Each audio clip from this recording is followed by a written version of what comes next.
Les sites mésolithiques découverts sur le site de Choiset sont caractérisés par de petits épandages de silex taillés, ce qui donne une des plus grosses concentrations de sites mésolithiques du Jura, de plein air. Cela va permettre de comprendre leur manière de s'installer sur les 5000 ans que dure le mésolithique.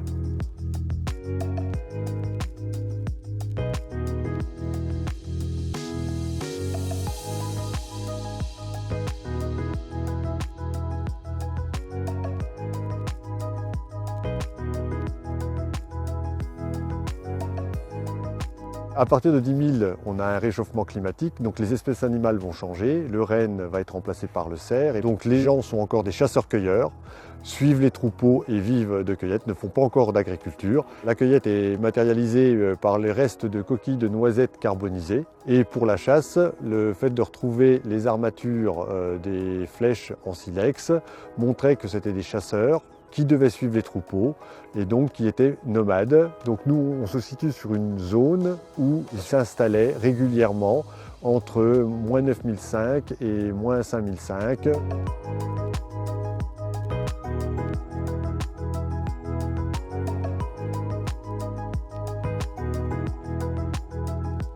Contrairement au paléolithique, le mésolithique est caractérisé par des traces, des vestiges qui sont assez ténus, donc il est difficile d'être identifié.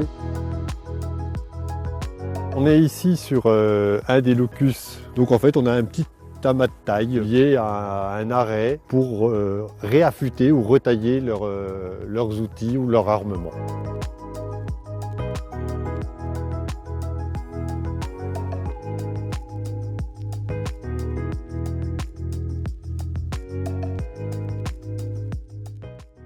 Donc là, parmi les découvertes de cet amas, on a cette armature de flèches.